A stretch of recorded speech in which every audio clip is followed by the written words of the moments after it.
অতি ভারী বৃষ্টিতে জলমগ্ন জলপাইগুড়ি শহর। জলপাইগুড়ি শহরের বেশ কিছু এলাকা ইতিমধ্যে কিন্তু জলে জলমগ্ন। দেখতে পাচ্ছ যে জলপাইগুড়ি শহরের 1 নম্বর ওয়ার্ড এই মুহূর্তে কিন্তু জলমগ্ন। জলের তলায় রয়েছে রাস্তা। জলপাইগুড়ি ঢোকার যে মেন সড়ক, সেই সড়ক কিন্তু এখন জলের তলায়। জনজীবন কিন্তু ব্যাহত, পাশাপাশি যে দোকানপাট রয়েছে সমস্ত কিছু এখন বন্ধ।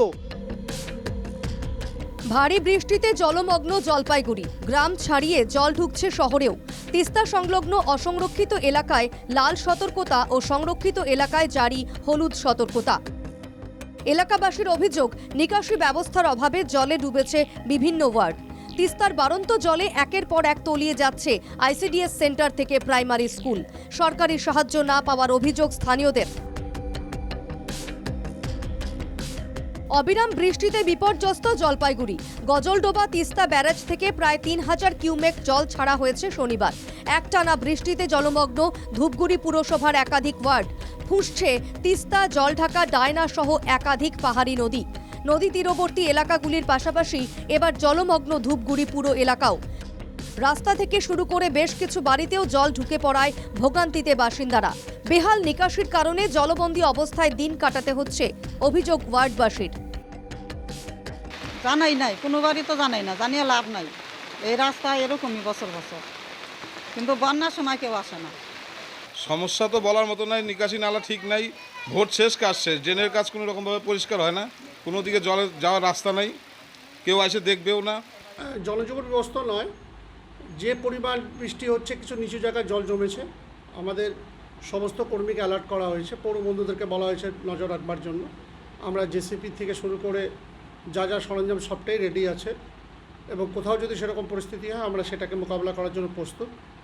আবহাওয়া দপ্তরের পূর্বাভাস অনুযায়ী জলপাইগুড়ি জেলা জুড়ে চলছে ভারী থেকে অতি ভারী বৃষ্টি, যার জেরে একদিকে যেমন তিস্তা, জলঢাকা সহ একাধিক পাহাড়ি নদী ফুসছে, অন্যদিকে বিভিন্ন এলাকায় জল ঢুকে পড়ায় প্লাবিত, কার্যত নদীতে পরিণত হয়েছে এই রাস্তা। এলাকাবাসীদের অভিযোগ যে বেহাল নিকাশি ব্যবস্থার কারণেই কিন্তু আজকে তাদের এই ভোগান্তি পোহাতে হচ্ছে। তারা চাইছে অতি দ্রুত এই জল যন্ত্রণা থেকে মুক্তি পেতে। লাগাতার ভারী বৃষ্টিতে জলমগ্ন আলিপুরদুয়ার, জলবন্দী প্রায় 6000 মানুষ। স্থানীয় বাসিন্দাদের অভিযোগ, এখনো পর্যন্ত কাউন্সিলর এবং প্রশাসনের পক্ষ থেকে ত্রাণ দেওয়া হয়নি। পুরসভার পক্ষ থেকে নামানো হয়েছে নৌকা, আনা হয়েছে পানীয় জলের ট্যাঙ্ক। আলিপুরদুয়ারের মাদারিহাট থেকে টোটোপাড়া যাওয়ার রাস্তার ওপর দিয়ে বইছে বাংড়ি নদীর জল। ভুটান পাহাড়ের অবিরাম বৃষ্টির ফলে রায়ঢাক, শঙ্কোষ, কালজানি, ডিমা নদীর জলস্তর বেড়েছে। ক্রমাগত জল বাড়ায় চিন্তিত এলাকাবাসী। আমরা অনেককে কলকাতা হয়েছে এবং 2-3 দিন আগে আবার জল হয়েছে, কেউ আসছে না, কেউ দেখছে না, জলের মধ্যেই পড়ে আছি। বিদ্যাসাগর কলোনিতে প্রচুর পরিমাণ জল হয়ে গেছে। হ্যাঁ, ঘর থেকে কেউ বাড়িতে আসা যাওয়ার অসুবিধা হওয়ার জন্য কেউ ঘর থেকে বাইরে হচ্ছে না, বন্দি আছে, গৃহবন্দী হয়ে আছে। কোনো সাহায্য নেই, কোনো লোক দেখতেই আসে না, কোনো পঞ্চায়েত কমিশনার, কাউন্সিলর কেউ আসে না দেখতে।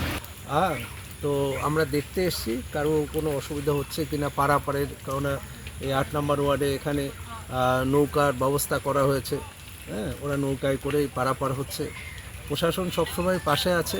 লাগাতার ভারী বৃষ্টির ফলে আলিপুরদুয়ার শহরের বিভিন্ন ওয়ার্ড জলমগ্ন। ইতিমধ্যেই জেলা প্রশাসনের পক্ষ থেকে মহকুমা শাসক বিপ্লব সরকার পরিদর্শন করে গিয়েছেন। স্থানীয় বাসিন্দাদের অভিযোগ, এখনও পর্যন্ত তারা রিলিফ সঠিকভাবে পাননি।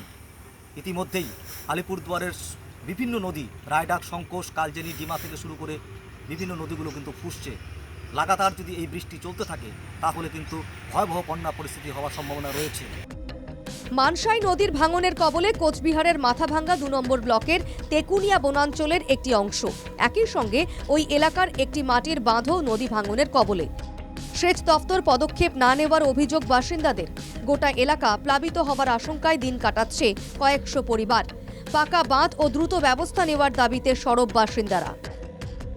এখন যে প্রবল বৃষ্টির জোরে যেভাবে বাঁধটি ভেঙে পড়ে গিয়েছে, এইভাবে ভেঙতে যদি সম্পূর্ণ ভেঙে চলে যায়, তা আমাদের এখানে যে 5000-6000 লোকে বসবাস করি, সব দরিদ্র সীমার নিচে সবাই বাস করি। গরু, ছাগল, গবাদি পশু এবং বাচ্চা কাচ্চা নিয়ে যে বাস করি, এই রাত্রিবেলা আমরা বিভিন্ন রকম সমস্যার মধ্যে পড়ে যাব। অতিবৃষ্টির জেরে মাথাভাঙ্গা মহকুমার বেশ কিছু এলাকা জলমগ্ন। বিপাকে পড়েছেন বাসিন্দারা। প্রশাসনের তরফে জলমগ্ন এলাকাগুলোর তথ্য সংগ্রহ করে সাহায্যের কাজ চলছে। Bureau report, NKTV Bangla.